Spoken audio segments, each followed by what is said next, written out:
한병수 목사입니다. 저는 오늘 예수님의 낮아지심과 높아지심에 대해서 이야기를 나누고 싶습니다. 예수님의 일대기를 크게 두 가지로 구분합니다. 예수님이 낮아지신 것과 또 예수님이 높아지신 것. 낮아지신 것을 우리는 비하라는 표현을 쓰고요. 높아지신 것을 승귀라는 표현을 씁니다. 먼저 낮아지심 관련된 것은 한 세 가지로 분류할 수 있습니다. 첫 번째는 예수님께서 이 땅에 육신의 몸을 입고 오셨다는 성육신입니다. 하나님은 원래 하나님과 동등한 분이셨지만은 그 예수님께서 이 땅에 피조물로 오셨다는 것, 상상을 초월하는 낮아지심에 해당하는 것이죠. 근데 이 땅에 오신 것은 왕으로서 대접을 받기 위해 오신 것이 아니라 종으로서 섬기기 위해 오셨는데, 그 종들의 종이 되어서 모든 사람들을 다 섬김의 대상으로 분류하는 지극히 낮아지심에 해당하는 그런 말구유에 오셨습니다. 그런 예수님께서는요, 호식하지 않으시고 정말 큰 고통과 순환을 당하시는 그런 삶을 사셨죠. 그래서 순환 또는 고난, 이것이 두 번째 낮아지심 항목이고요. 마지막 세 번째는 무엇일까요? 예수님께서는 십자가에 달려 죽기까지 순종하셨다라는 말 속에서 예수님의 죽으심이 바로 세 번째 낮아지심에 해당합니다. 네 번째까지 말하는 사람도 있습니다. 그것은 바로 무덤에 묻히셨다라는 것이죠. 무덤에 묻히시는 것, 이것도 예수님께서 낮아지고 또 낮아져서 마치 무저갱에 빠지시는 신명기 30장의 예언이 그 예수님의 죽으심과 무덤에 묻히심을 통해서 이루어지는 그런 네 번째 낮아지심 항목이 묻히신 것이라고도 할 수 있겠습니다. 자, 이제 마지막 네 가지는요, 예수님의 승귀 또는 높아지심과 관계된 것인데요. 첫 번째는 뭘까요? 예수님께서 부활하신 것입니다. 두 번째는 뭘까요? 부활하신 예수님께서는 40일간 제자들을 만나 또 하나님 나라에 대해서 가르치신 다음에 하늘로 올라가셨죠. 이런 것을 승천이라고 하십니다. 이 승천이 또 예수님의 높아지심인데 두 번째고요. 세 번째는 무엇이냐 하면, 승천하셔서 어디 계시냐? 하나님 보좌 우편에 계시기 때문에 하나님의 제위, 예수님의 제위, 이것은 세 번째 높아지심 항목에 해당하는 것입니다. 마지막 네 번째는 뭐냐 하면요, 예수님께서 이 땅에 처음에 성육신 하실 때에는 종의 모습으로 오셨지만 장차 이 땅에 다시 오실 때에는 심판자의 영광스러운 모습으로 오실 것입니다. 그래서 재림이 네 번째 높아지심 항목이 되겠습니다. 이제 종합하면 예수님의 일대기는 크게 네 가지로 구분할 수 있고 또 다른 네 가지로 구분할 수 있는데, 낮아지심 관련해서는 성육신, 고난, 죽음, 무덤의 장사되심, 그 다음에 승귀에 해당하는 높아지심 항목에는 부활, 승천, 제위, 재림, 이렇게 네 가지와 네 가지로 구성된 예수님의 일대기를 우리는 잘 알고 있습니다. 근데 중요한 것은 그런 예수님의 일대기가 과연 나와 무슨 상관이 있을까라는 것이죠. 저는 예수님의 겸손을 배워야 한다고 생각을 합니다. 예수님께서 적극적으로 행동을 취하셨던 내용은 승귀입니까? 아니면은 비하입니까? 예수님은 높아지심을 적극적으로 능동적인 행동으로 취하신 내용이 아니라 수동적으로 하나님께서 그렇게 높여주신 은혜의 결과로서 그렇게 모든 이름 위에 뛰어난 이름을 얻게 되신 것이죠. 그러면 예수님께서 이 땅에 살면서 적극적으로, 주도적으로, 능동적으로 취하였던 삶의 방향성은요, 낮아지심에 있다는 사실입니다. 이것이 우리에게 시사하는 바는 무엇일까요? 오늘날 대부분의 사람들은요, 할 수만 있다면 높아지고 싶어 합니다. 반드시 살아나야 돼. 나는 끝까지 살아남아야 돼. 라는 다시 사는 것을 소원하죠.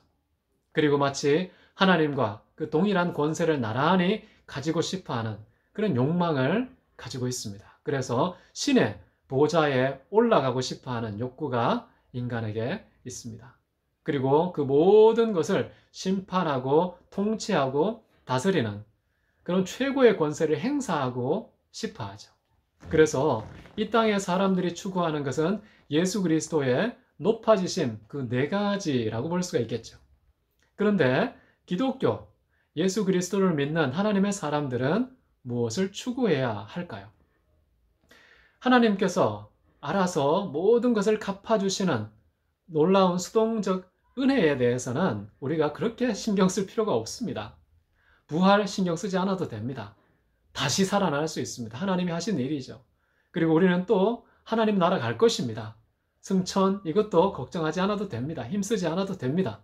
그리고 하나님 보좌 우편 우리가 경쟁하고 싸우고 치열하게 투쟁해서 얻을 그런 자리가 아닙니다. 하나님께서 그냥 값없이 주십니다. 장차 10고을을 다스리는 권세를 주겠다. 이런 통치와 심판의 권세도 우리가 그냥 취하는 것이 아니라 하나님께서 값없이 주시는 선물인 것이죠. 그럼 우리가 이 땅에서 살면서 무엇을 추구해야 되는가?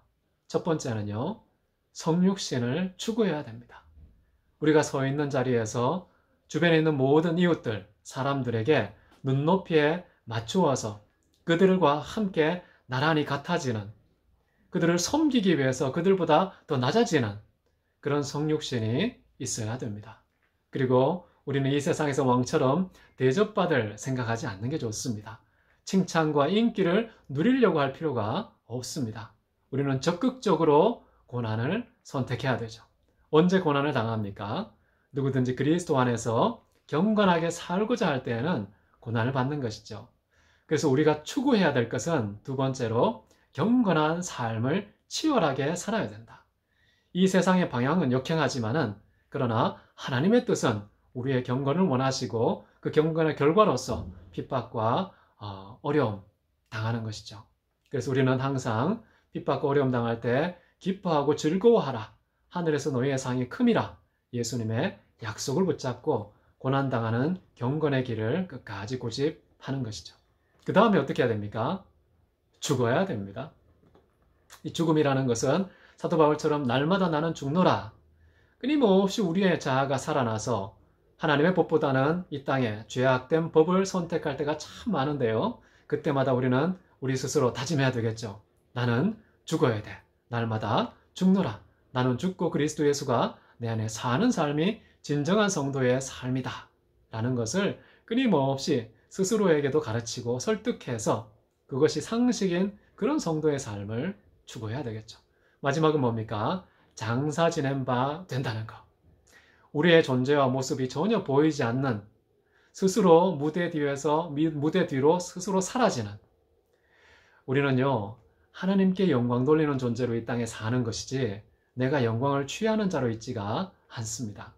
그렇기 때문에 우리는 항상 어떤 삶을 추구해야 되느냐? 무대 뒤로 조용히 사라지는 인생을 추구해야 됩니다.